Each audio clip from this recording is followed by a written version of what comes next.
Hi, I'm Mary Bond. Thank you for joining my webinar.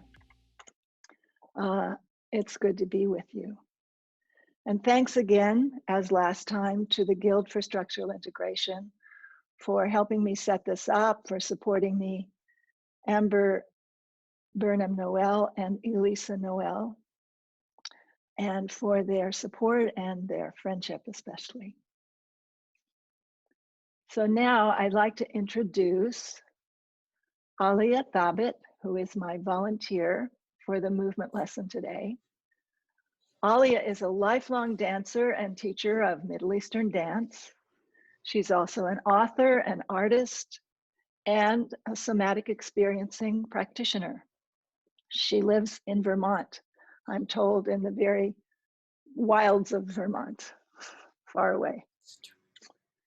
And so you also know Jean Vadnais from last time, my so right-hand person. Again, she will receive your any kind of tech problems if you put those in the chat. And at the end, she will help me field the Q&A. So there's a Q&A box. So any questions about the content of the webinar should go in that box. So my plan for today is to talk a little bit about my process in designing movement, both for structural integration clients and also for other people who sign up for my online coaching program. Then we'll watch some video of Talia that she put together for us. And after that, Talia and I will work together to see if we can discover some new sensory and movement options that will be useful for her. And then we'll have some time for Q&A. So let me talk about movement coaching. Somatic movement education is, I think, an intimate conversation between you and your client about their body and how it works. And you are perhaps one of the few people with whom they have this conversation. It's good to begin by observing what works well and to keep reinforcing that throughout the lesson. This is hard because we're all of us so programmed to be concerned with what's going wrong. We can teach somebody how to move by showing them how to do it. And that approach works just fine for baseball or tap dancing or other kinds of skills. But learning a new skill isn't what we're talking about here. We're talking about trying to help people transform the way they move through their lives. So doing that involves helping somebody sense themselves differently and finding new sensations in the body. Finding new sensations in your body automatically changes those deeper coordinations that dictate how you move around. So really, teaching new movement is about teaching new sensations. Or not teaching them, but inviting them, encouraging them. And then those new sensations need to be blended into something that is something the person does in their life. In movement trainings, we typically do a lot of walking around because walking is so familiar. But we can't really do that in this context. In the last webinar with Paul, we used his Tai Chi practice to do the integration. Almost everything I teach, I learned from a class, and not necessarily just Rolf movement classes. I borrow just shamelessly from Pilates and yoga and Aikido and all different kinds of dance. And then sometimes I just make stuff up. I try to sense in my own body what I think the other person is not feeling enough of. And then how can I invite that to come forth? The intervention last week with Paul, where I had him breathe into the coracoid processes, I just made that up. I never taught that before. I hoped it would work. I thought it would be interesting to try it. And I didn't know for sure. So I don't feel shy about trying something that doesn't work. Maybe it confuses the client or it just isn't useful. And that's okay. So I'll just say, well, let's forget about that and let's try this other thing. So it helps if I set up the coaching session as an experiment rather than a sermon. So now I will play the video that Alia prepared, and I'll just play it once as I did last week without any comments, so you can just kind of take it in, and then I'll tell you what interests me about it. So situate yourself so you're comfortable and extend your awareness to the space to the sides and behind you so that you're really centered in the space. And soften your gaze. And then see if you can let your mirror neurons kick in and feel what Alia is doing.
Good. Okay. So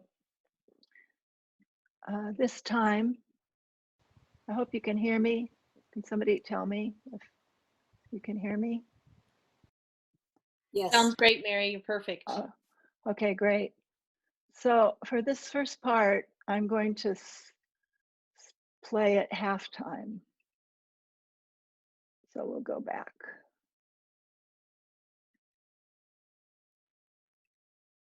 Oops.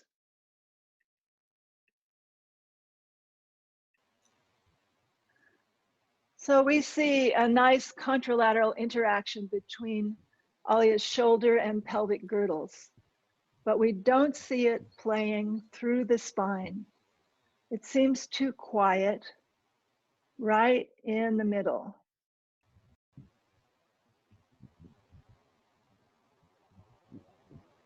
Right about there. She turns around it. She swivels around that spot.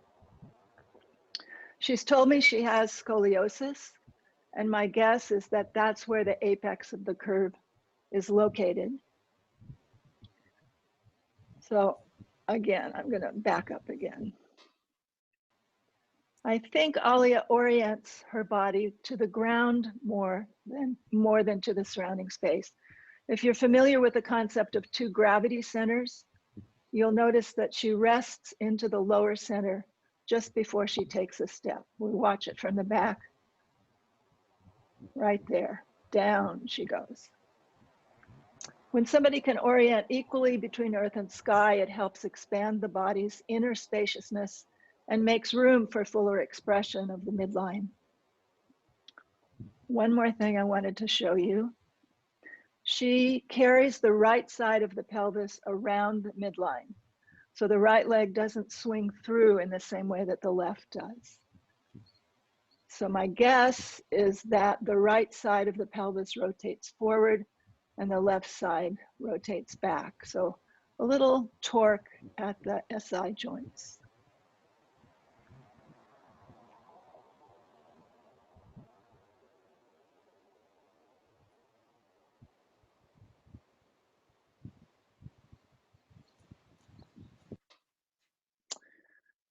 So she uses her arms to push herself up from the chair. So that's a giveaway that the abdominal muscles are not being activated. Doesn't mean they're weak necessarily, they're just not working. When she comes up to standing, you can see that the front body seems to be longer than the back. She leans back onto her heels right at that spot. When she folds forward, we see lovely flexibility at the hip joints, but not very much articulation, not any articulation right in the middle of the lumbar spine. I'm going to play that left part once more.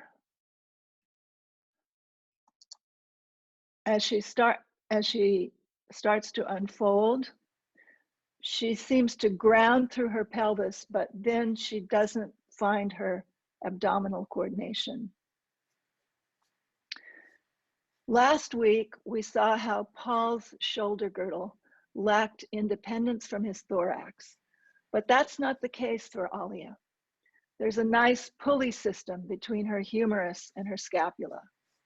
The humeral head rests back into the socket as the arms rise, but she anchors the movement at that same place in her mid-back. So she seems to turn her head more easily to the left than to the right, but there's an elegance to this neck. The cranium sits comfortably on the atlanto-occipital joint. From the rear view, as she turns her head, you can see how she supports it right in through this scoliosis area.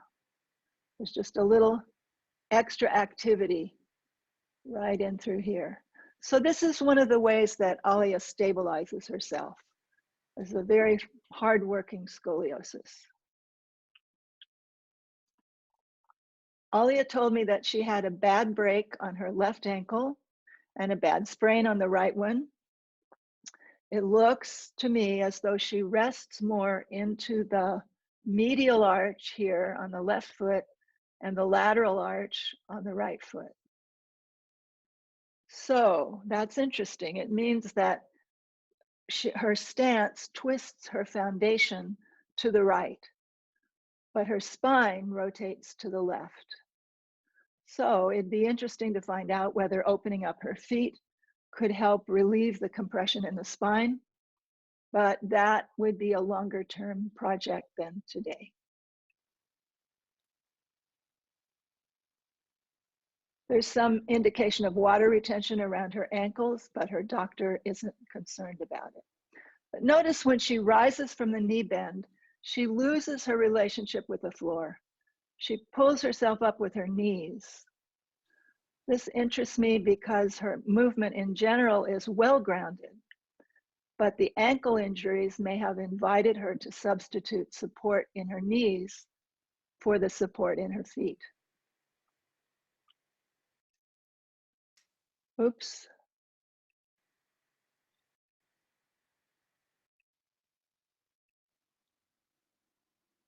Got lost, sorry. There. So let's just go back one. This position allows her to rest into the way that her spine curves. But when she puts her other leg forward, I think you'll notice that she doesn't seem as comfortable. See, she's just not settled.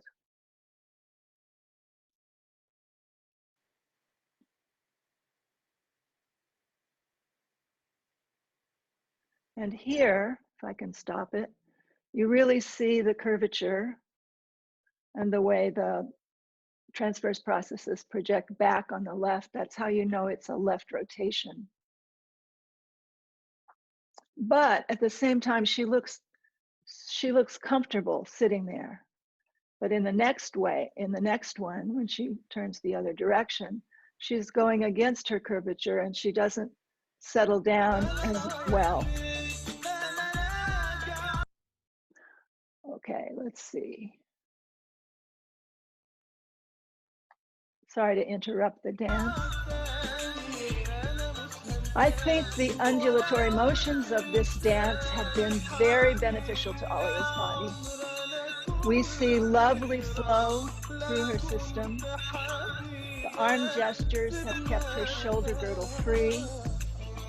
The hip motions have preserved mobility through an area where she used to have a lot of pain. In the side-to-side undulations, you can see that she favors that right side bend in the mid-back. I hesitate describing this because I don't want to interfere with something that's so beautiful the way it is. But I'm curious what sensation she feels in her mid-spine when she's dancing.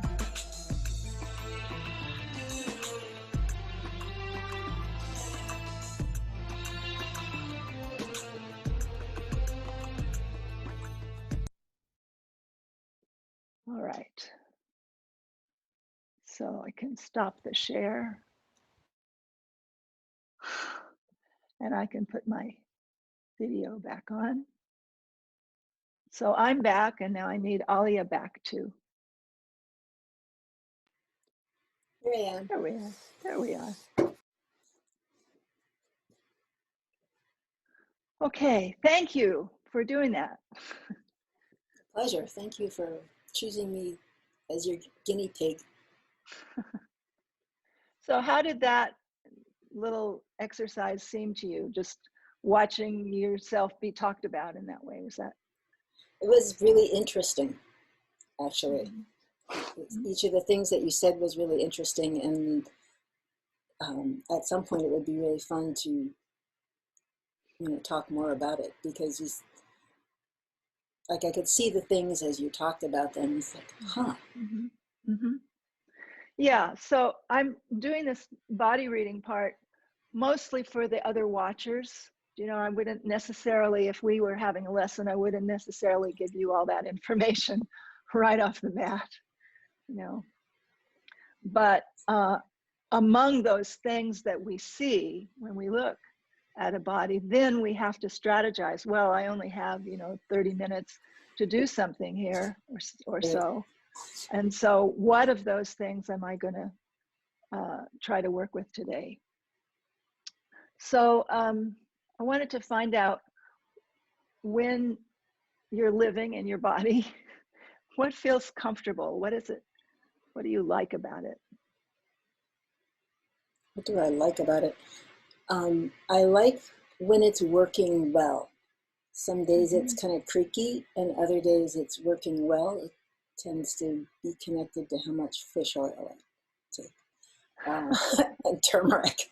But it makes me very happy when it's working well and everything is kind of fluid and easy to do. Mm-hmm. Mm-hmm. So what would you like help with? I would like help with that, well, all of it sounded really interesting, but the mid-back stuff is, I experience a lot of pain, and there's all this like holding that just makes things hurt Mm-hmm. and be kind of less flexible than I would like. My range of motion and my spinal range of motion has deteriorated, I would say, over the last several years. So you felt that when? The deterioration? Yeah, just the spinal movement. I mean, in what circumstances do you feel like? Oh, I mostly notice it in regards to dance. Yeah, that's what I thought. Yeah. Yeah, because if I like focus on moving from the spine, I don't get this sense of as fine a movement, if that makes sense. Mm-hmm. Yeah, it's Not, always a pleasure to work with somebody who's has been a long time interested in the details of movement, rather than the success of it or the effectiveness of it, the sensation of the expression. So I understand losing a bit of expression.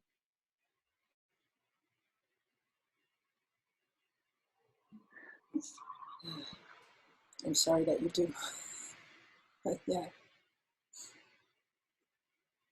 You know what? Oh, it's just telling me that I'm using my iPods. Anyway, sorry, we'll try some things. Okay. So could you just stand for a minute, just stand up? Sure.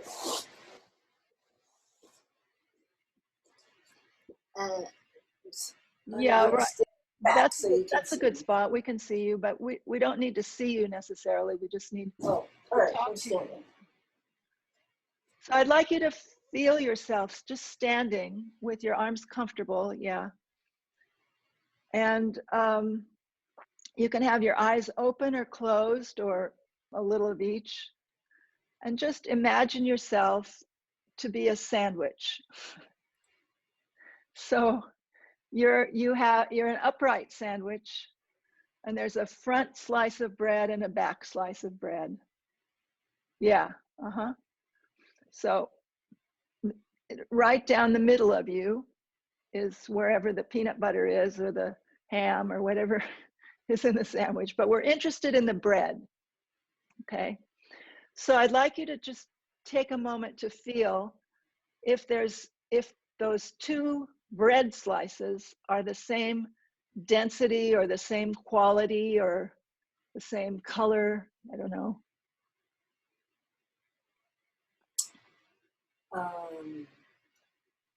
They do not feel the same. The front feels just sort of bland and normal, and the back is A little louder. yeah, like a lot of mustard or horseradish or something.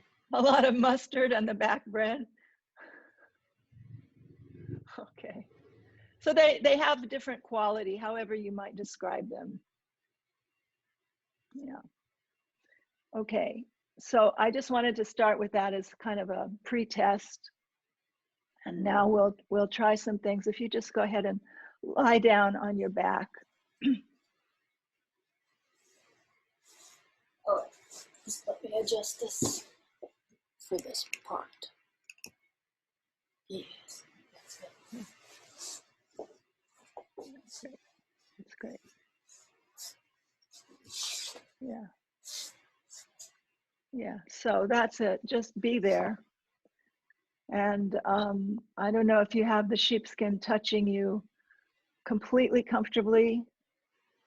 I want you to be aware of being on the sheepskin and appreciating it, the way that it cradles you.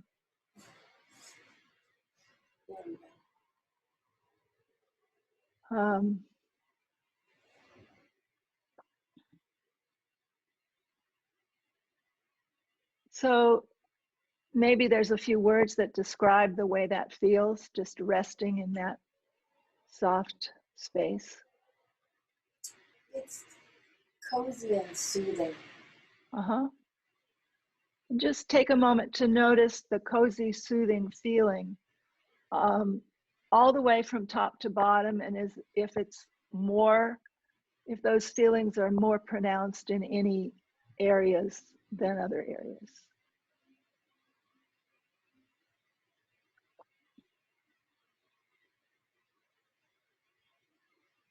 Well, they're more pronounced in the various areas that are actually touching your sheepskin. Yeah. Okay. The small of my back, for example, is right. particularly touching your sheepskin. Right. Okay. So it's good to notice that. The mid back and the back of my neck feel like they're there. Okay. So now let's try a couple of.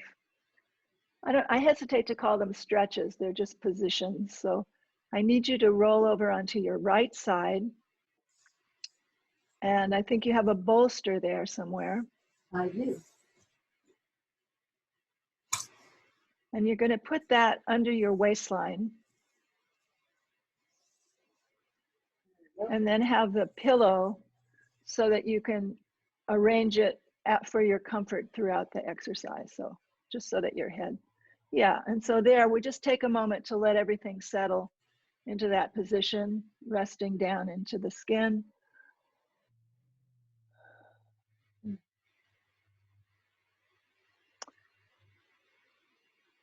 And then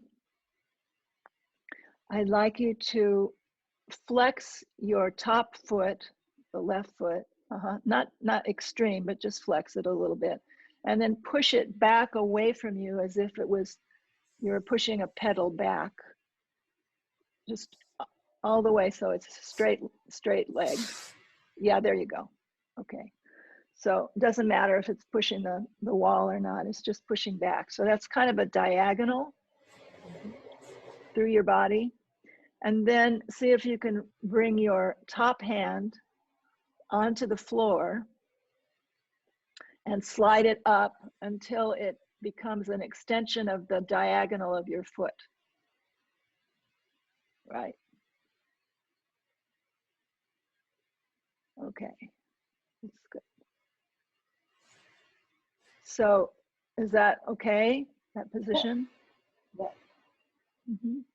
So really feel the foot very alive, like it really wants to push something, and the hand really sliding up the carpet like it's touching and it wants to go somewhere. So you're really aware of your hands and feet. And then a little bit be aware of your breathing into that cushion. So you'll feel the right side of your rib cage expanding. Yeah, like that.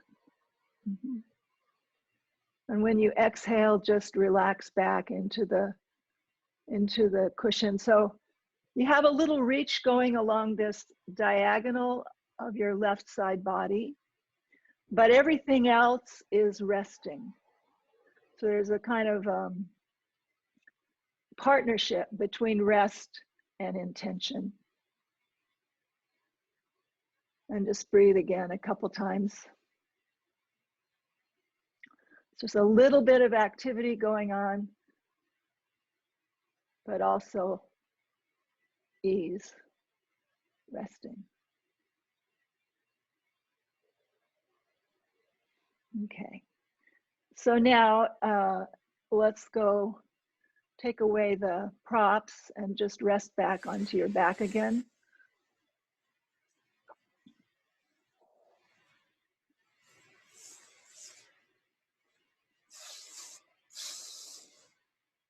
And just see, we don't know, there might be some little shift might have happened because of that extension, maybe not, but just check in.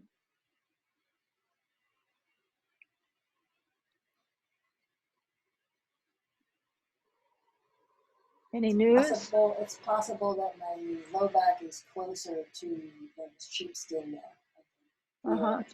A little bit further down into the sheepskin. It's possible, yeah, it is possible. So let's turn and go on the other side. So you're gonna lie on your left side. And this time I'd like you to put the bolster a little higher so that it's under your left rib, your left lower ribs, but only if that's comfortable. If that's unpleasant, then we can move it. Yeah. That's okay. It's okay, okay. Yeah. So now, yeah. So again, take a moment to just be there on your side and kind of, yeah, just let everything settle to the bottom. The bottom is now your left side. And especially be sure that your head, for this one especially, be sure that your head is resting into the cushion. Yeah. It's really important for this kind of work that the person be comfortable. So you have some awareness on the body, but also on the props. Okay, so now let's flex your right foot and slow motion kick it forward as if you were kicking a ball. So now you've created, and it can rest on the floor or the wall or wherever it can be, but it's a diagonal. Mm-hmm. I can't see, is that up on the wall or is it? It's kind of anchored on the wall. Okay, perfect. Is that okay? That's perfect. Okay. And then you're going to take your right arm over your head. Yeah, and reach it behind you a bit. Yeah, actually reach your right hand up there, yeah. So you could try to bring that arm in line with your right leg. So again, you have a diagonal. That's it. There we go. Now you can really feel that right side rib cage getting some information. Mostly my shoulders getting the information. But I can feel this happening in my ribs too. Okay. So you could bend your elbow. You could bend your elbow and rest your hand on the floor. So is that easier? Yes. Okay, so just think of a diagonal between your elbow and your foot. Is that better on the shoulder? Yeah. Yeah. So this, you could think of this as positional release. I just put her into a position that's counter to her preference. So Alia, if you could just take a few breaths, being aware of your right side rib cage. And I'll just tell the listeners that when there's a curvature that has a right side bend, then the ribs on that side are going to be closer together than on the other side. So it's nice to teach your client to breathe into those compressed ribs, kind of like they could be Venetian blinds opening. Yeah, there you go, Alia, that's good.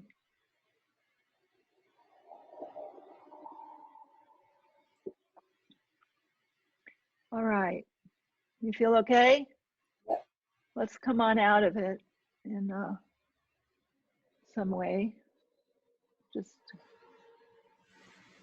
and rest again on your back.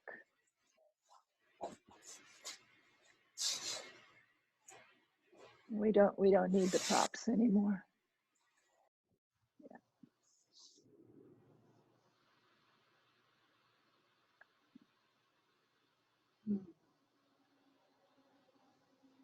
I feel the right side of my body much more, the right side of my ribs much more into the ground, straight up. You feel it more, or does it feel more in a good way? It's neutral, but it's like there feels like there's way more contact on this side now than on this side. I didn't particularly notice before that there was any imbalance of contact. Right. But this side feels more deeply into the ground now. Okay, so I think we just sit there for a minute more and appreciate that. Be aware of breathing through both sides of your lower ribs.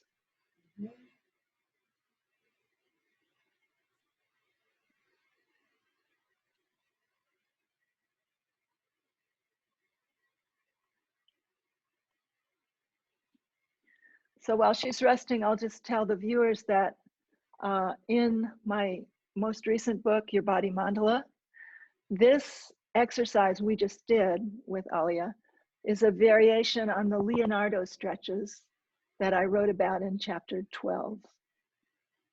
So when you look in the book for the video link to those exercises, you'll have to think about it a little bit, because I did the stretch, the Leonardo stretches, but I did it using support and starting side, it's just a little different, but it's the same thing.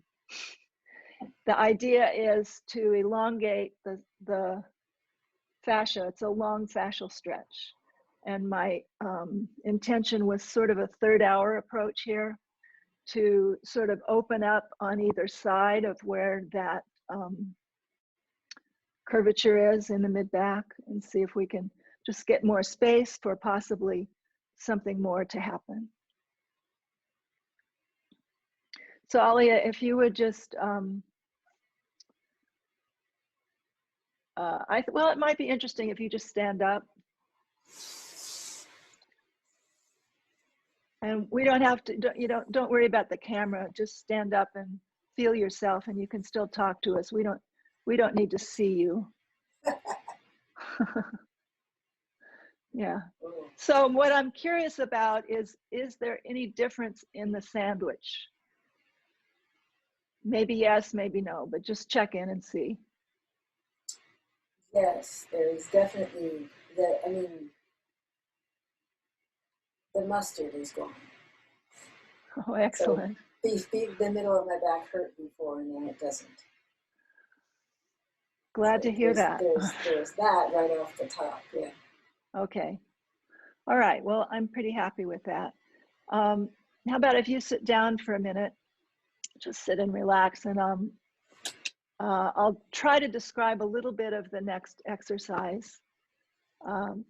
It's an intervention that's a variation on an exercise I call curling into hammock. And this is described in chapter 10 of my book. In the exercise, we're taking advantage of the body's tensegrity organization. We can use movement vectors. So a movement vector would be any point in the body can be the origin of a movement. So I could move from my shoulder, I could move from my ear or my nose or my low back. All those places could be the origin of a movement. So when we take advantage of those movement vectors, we're creating a virtual tensegrity network that is outside the body. And that increases spatial organization, and it makes more space inside the body for the midline to be expressed. So if that was too much of a quick synopsis, you could read chapter 10. It tells you all about it. So any point in your body. So one of those points is the top of the lower leg. So the tibial tuberosity is a little bump. Alia, maybe you can feel that on yourself. Just below your knee. Yeah, This guy here. you got it. Yeah, it's where we used to fall down and make big scabs when we were kids. Okay, so I just, for shorthand's sake, I call those shin points. So the next setup is you lying with your feet on the wall. Yep. Adjusting that for this. Okay. Keep this out of the way. And we need that. Yeah. We need that. No, we don't need that. We need the ball. Yeah. We need this. Yeah. So what she's got in her hand is a 5-inch playground ball, which we just found. She just found it at the dollar store. I'm so grateful. We were trying to figure out what else to use. We were going to make bags of rice and I don't know what else, but we got a ball. So she's lying so that her thighs and shins are at right angles, and the thighs are vertical, and her feet are hip distance apart. That's it. Yeah, that's better. And then move your feet about an inch higher up. Yeah, like that. Now let's start with the right foot. If you just lift your heel a little bit, so you really feel the ball of your foot and your toes into the wall. And then imagine making the sole of your foot longer as you place the heel back down. So you're creating for yourself a larger footprint on the wall.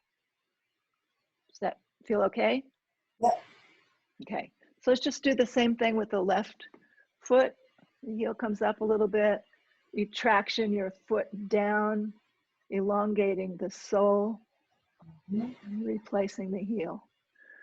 So I think of this as now your feet are like little frog feet suctioned into the wall. That's one way to think about it. Or you could just think that you're making deep footprints into a soft surface. My teacher used to say the wall is made of butter. So what that does is it projects 2 vectors from your feet into the next room. All right, so the next thing is to think about your shin points and imagine 2 lines that go up to the ceiling, like suspenders for your shins. And then you're going to start to use those suspenders to raise your shins towards the ceiling, enough so that you can place the ball under your sacrum.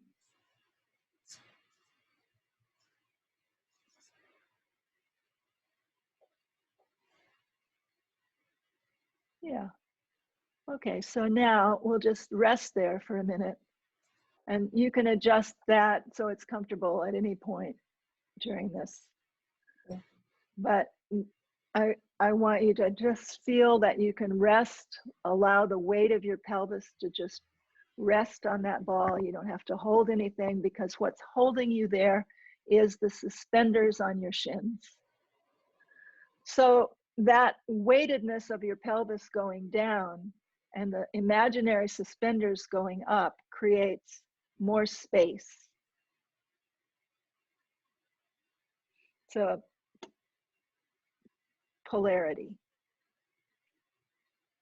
And then if you just feel the weight of the upper body and the weight of your head on the floor, so you're really resting and breathing. So now let's go up a little farther. So you're gonna take yourself up along those suspenders so that you unweight your pelvis. The ball is probably still touching you. If it rolls away, don't worry, we can catch it. So just come up a comfortable amount, just not too much, just there. So keep thinking of your feet going into the wall, the suspenders going into the ceiling, and the rest of you just resting. So let your abdomen rest back into this sort of hammock that you've created. Yeah, I can feel that. What do you say? Sinking in here. Okay, it's good. Like sinking in. Yeah, sinking back. Sinking towards the spine.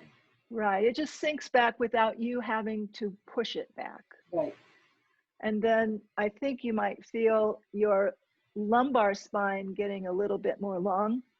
Yes, I think so. More of my back is coming in contact with the floor than before. Okay. So think about the topmost part of your spine, the just behind your diaphragm, actually, not your neck, but just the top of that hammock, right about there. Yeah.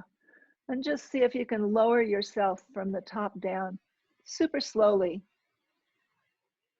but you're controlling it with those suspenders.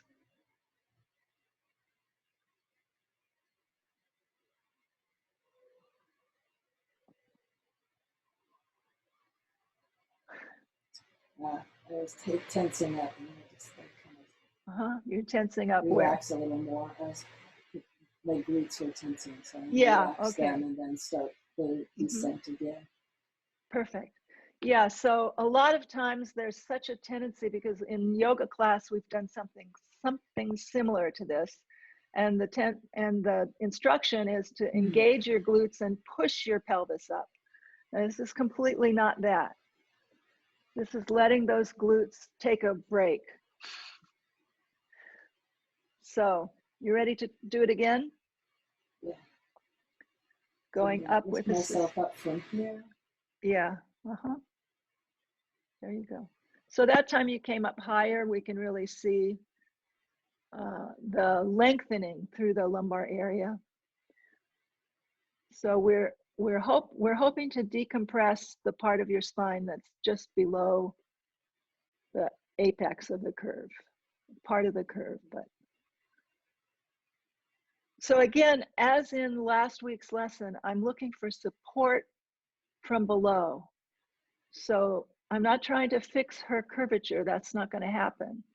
But just to let her find a way to get more support for what's going on there, because I think she over supports herself right at the place that's rotated. Yeah, I get muscle spasms there all the time. Oh yeah, because it's a substitute support system, and it's been working awful hard. Okay, can we do this one more time? Yes. Yeah, there's definitely more of my back is on the floor. So I'm going to lift myself up. No, you're going to let the suspenders pull you up. I'm going to let the suspenders pull me up.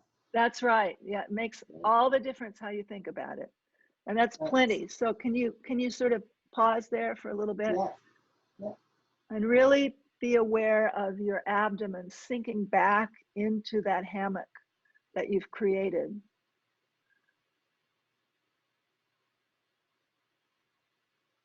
And have a breath even. Be aware of your feet, the vectors of your feet, the vectors of the suspenders, and then coming down. And see if you notice any kind of hint of a sensation through your abdomen, just at the bottom of unfolding.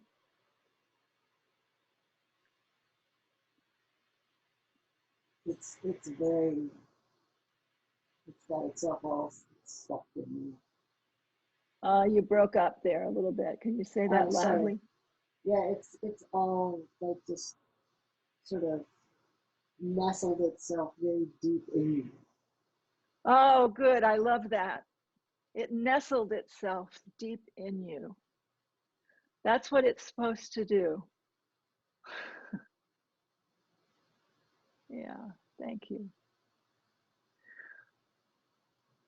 Okay. So, you feel like that's a good dose of awareness through there? Yeah. I think so. So let's bring yourself down and just get yourself onto hands and knees.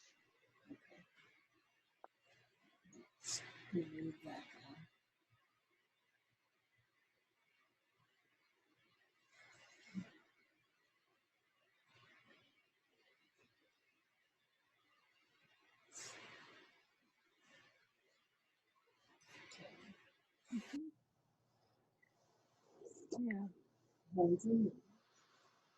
Yeah. And then if you would push yourself up to a forward fold so you're hanging over. Mm-hmm. Right like that. Yeah. Yeah, that's it. And then before you start to roll up, see if you can recall or imagine the sensation of nestling through that deep abdominal region.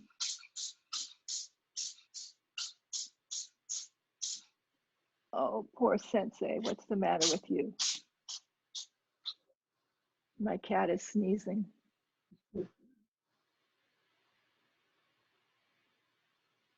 Yeah, take your time. So when you're ready to roll up. I'm ready. Okay.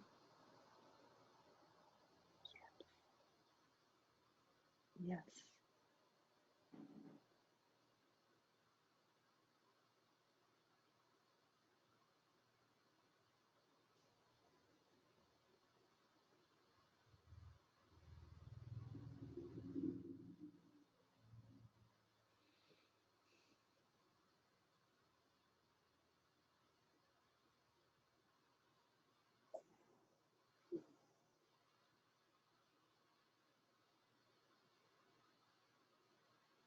All right.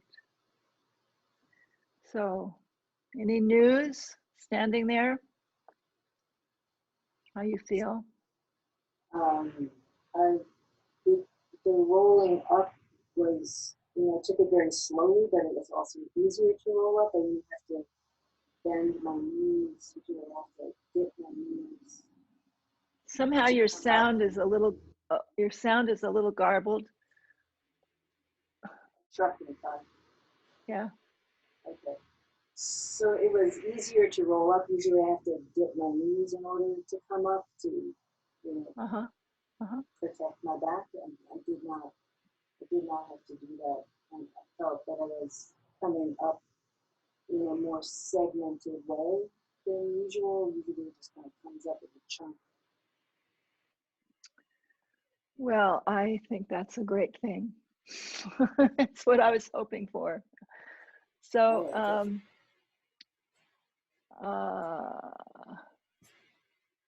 let's see what it feels like to do a little dancing. Would that be okay?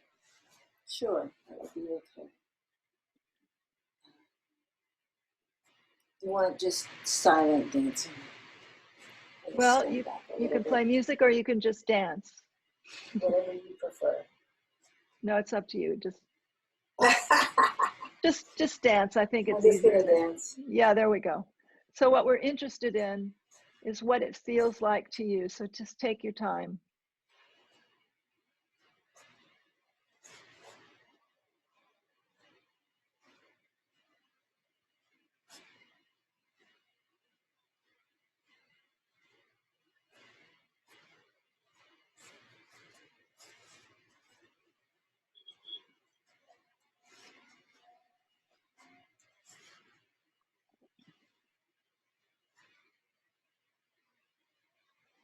If the energy feels like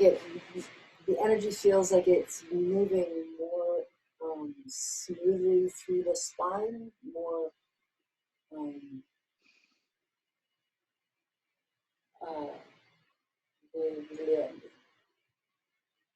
there's no little catches or anything. That's what I mean. It's just like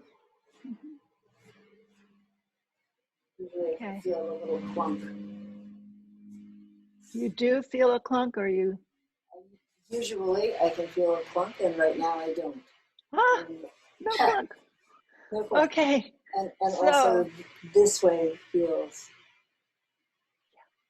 yeah, it's more a equitable little on more both sides. Oh yeah, yay. flexible. So cool. All right.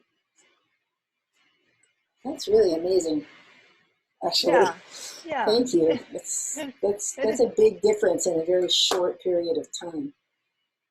yeah. Well, I think of it as a meditation, both of those things, as something to meditate on rather than exercise. Mm-hmm. And I think they're both something you could play with, continue. And, but I'm saying that about meditation for the viewers as well, because I think if it's presented as an exercise, then it becomes something that's not mindful. And it's the body-mind connectivity that makes it work. And she's really focused on these imaginary lines, right? Right. And I was too. We were both just really believing in this tensegral network. Yes. And so what happens is then that opens the body out, so there's more space for normal function to recur. So I think what she got was a glimmer of support through her deep abdominal muscles, which I think you said you lost awareness in that area for a long time because of Yeah, some because I trauma. had so much pain in. Mm-hmm. And that's often the case with somebody who's having a lot of pain in an area. It's like you just sort of leave it. Yes. But luckily for Alia, she dances, so she doesn't leave it altogether. She just never does. And this is also Yeah, there's more. comes Yeah, goes all the way through instead of just this sort of right. instead Yeah. of like a kind of lump of movement. Yeah, there's more length. There's more length through that part. It's really cool. Okay, so I want to just comment a little bit what I think I was doing. The first intervention, side lying, the Leonardo adaptation, that was a 3rd hour approach. And then the second intervention we did, I think more of as a 5th hour. I'm talking to the people who do SI. So I didn't want to go directly into telling her what to feel in her abdomen, because I suspect that she's already tried to do that and had not much success. So I wanted that sensation of abdominal awakening to happen rather than to be suggested. So that way I think it goes to a more sustainable place in the brain. Okay. Anything more you'd like to say, Alia? I'm really impressed, and I'm thrilled. Thrilled and impressed both. The ball exercise is very pleasant to do. It's very soothing and actually comforting and nice, which is a great feature. It just makes it easier to actually do. And the other one isn't as pleasant to do, but it's conceptually interesting to be focusing on the diagonal and have that picture instead of move your hand here and move your leg there kind of thing. Right. Okay, so let's see if there's some Q&A that I could say something, or Alia, you can chime in too if there's a question. Okay. Would you like me to turn my camera off for now? Mm-mm. Okay. I want to see you. Hi, so I'm back. There, 2 people asked a good follow-up question from where we are now. Anne Gola and Susan Carbon Hardy both asked about what kind of homework. Would you give homework after a lesson like this?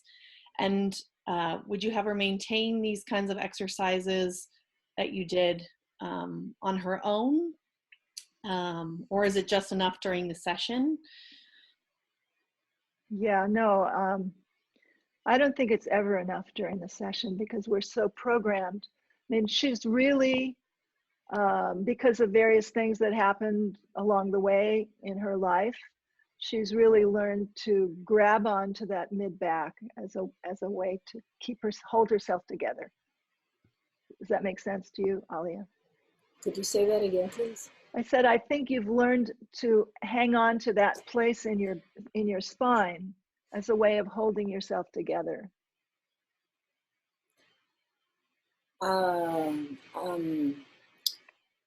Not consciously, but just in terms of, because it hurts maybe, kind of like protecting it and right. Yeah, so yes, I think you need to continue doing these kinds of things. And I'll be available, to follow up. Yeah. So yes, homework. But what I was trying to say is that I think our habits are strong. And so what you're trying to do is create a new habit, a deeper habit. So taking it from the exercise into her dancing, that's really meaningful to Alia, really important to her. So she's going to be motivated to find those sensations again as she dances, as she teaches dancing, as she shares movement with other people. So all of that will be sort of automatic homework, Yeah. Mary, there were quite a few questions while you were doing the first intervention of the diagonals with her on her sides. So I'm just going to put them into one question, which is, people were curious about why you moved the bolster higher on the ribs on the second side versus the first. Can you talk about your strategy under the concave or convex side? And was it for her comfort or to help her feel something? Yeah. Okay. So I played with this in my own body for quite a while. I wonder if I can show it to you. You know that the convex side of her body is the left side, right? So when she was on the right side, let's see. You can have me demonstrate too if you want. No, that's okay. I'll just do this. So here's the right side. I just wanted her to feel comfortable and feel supported on the concave side, right? And on the other side, the convex side, I put it higher up to encourage the rotation. So, and I also wasn't going to keep it there if it wasn't comfortable. So I asked her, right? So if I do that, I place it higher up here on the, can you see me? Yes. Convex side. And then the movement of this one was to rotate against her preference. So the combination of that rotation and then the pressure into the transverse processes on the left would support her unwinding the curvature a little bit. But all of this was supported with the bolster on purpose because I really didn't think any kind of calisthenic or uncomfortable work would work for this client. Just seemed. She knows me well. She needs to be comfortable, and she hates exercise. She loves to dance, but I don't think she likes anything that's like, calisthenics, right? Right. No. No. Okay. Next Did I question. answer that? Yeah, I think so. Okay. The next question comes from Paul Worth. I'm curious about Alia's lower legs, interosseous and anterior compartments. Do you see and does she feel effort and tension there? And if so, is that secondary to the support you were wanting her to help find through her spine? No, I don't think it's secondary. I think I talked about her legs and said it would be great to open up her feet and see if the foundation, because the foundation is torqued, right? And so the foundation is torqued opposite to the way that she rotates. So that's interesting. You know, scoliosis isn't just in the spine, it's a whole system. So both because the feet have been injured and because there's this torque that goes all the way down, even in the knees. You know, if I went back to the video, we could see that torque is expressed through her knees. So all of that would be really good to work with. But I thought that would be a very big project and not very interesting to look at on, right? And the other thing I wanted was, I was pretty sure I could get what we got today. You know, some relief for the spine and that it would be very visible and easy to see and understand. So, I mean, it's marketing, basically. Wisdom to pick what's first. Yeah. So no, she needs help with her feet for sure, Paul. Yeah. Next question comes from Kate Bradfield. Following on the idea of scoliosis everywhere, she mentioned, I find spirals in a scoliosis to be equally twisting in my own mind. When working with Alia, how much are you thinking side bend, rotation, pelvic anterior or posterior, etc.? And how much are you thinking generally of movement, space, length, rotation? Mostly I'm thinking about decompressing length, okay? So if we get, I mean, it's the basic kind of concept of structural integration from Ida Rolf, is that you get everything, you can't have integration if things are stuck together. Okay, so first hour, second hour, third hour, we're opening up the system to make more space. For many times, what happens is that small subluxations and disorientations work themselves out just by the process of the fascia being organized. But I didn't think that was true here. Alia has never been Rolfed.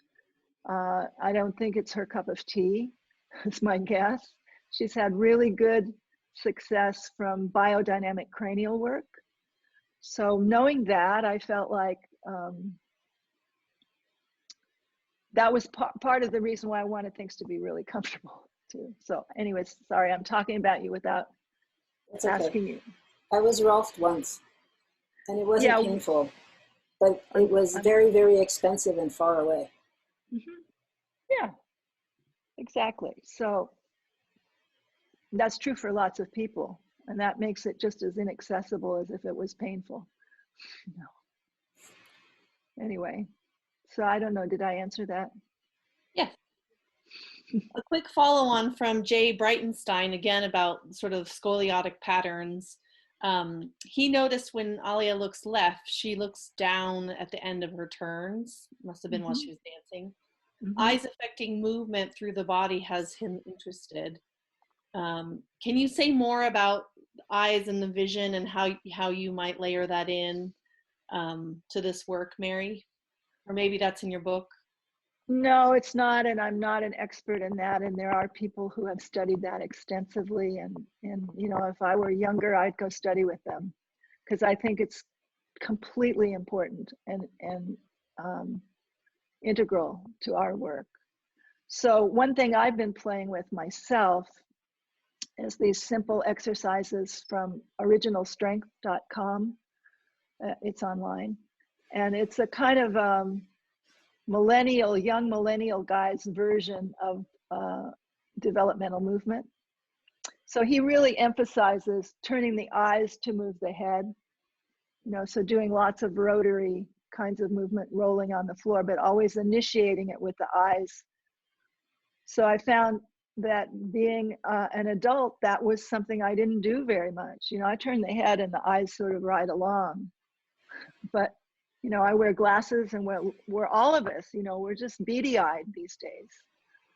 So no wonder our necks are a mess. I actually make a lot of effort to move the eyes and let the eyes, and you know, let the eyes lead. When I saw the video of me turning my head from the back, and my head didn't turn very much, but I could see all the way over there, so I kind of felt like my head was turned, you know, though if I worked at it, I could turn my head considerably further.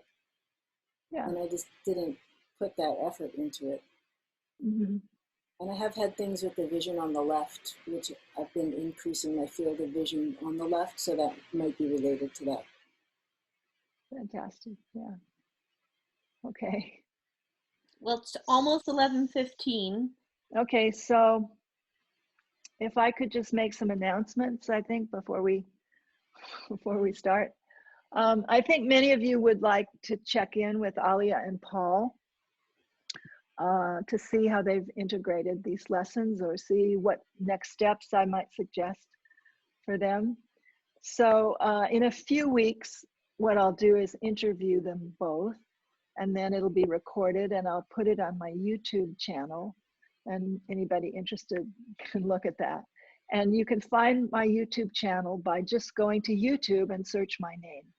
And then the channel will come up, and you scroll down and find it. So the recording of today will also be there. I wanted to tell you that my webpage is healyourposture.com. And there you can find links to my online coaching program, and also links to 2 events I'll be doing in July. One of them is a foot workshop, and the other one is another webinar through IASI. If you subscribe to my newsletter, I don't send them very often, so you would be the first to find out when I launch a class. I've been really enjoying putting these together, and I'm thinking that this conversation could be broadened and extended and deepened with people. And so I'm interested in maybe doing a small group, much smaller than this, and have it be interactive. So it wouldn't be a webinar, it'd be, you know, actually working with each other. So I have to sort of suss that out a little more, but I'll let you know if you sign up for my newsletter. And finally, I wanted to mention Alia's online classes. So you know that I mentioned last week that I think broadening your movement vocabulary is one of the ways to increase your ability to see patterns in people's bodies, and also gives you ideas for, you know, coaching. So Alia's site is aliathabit.com, ALIATHABIT.com. Thank you. And Mary? course, yeah? I just had one question. The online coaching that you're offering, is that for us as practitioners to work with, bring our clients stuff so that you can coach us? Or is that working with just pedestrian clients, like you're working with Alia, or a combination? Can you speak a little bit about that so people know what? Yeah, thank you. Right now, it's kind of designed for the general public who stumbles onto my site and wants help with their posture. But I keep thinking I'm going to update it and make it different. So I'm happy to do online coaching as a kind of mentorship, you know, of a practitioner with their client, or just the practitioner yourself, you know, and it would be, you know, negotiable how I charge for it. Yeah, so. Great. Thank you. Mm-hmm. So I think we're good. We're good to go. I want to thank the Guild again, Amber and Elisa, and Talia so much for volunteering your energy. And Jean, always, I just love you so much. Thank you. So thank you, all of you, for showing up and being interested, and see you next time. Thank you, Mary, for doing this. Really generous and kind.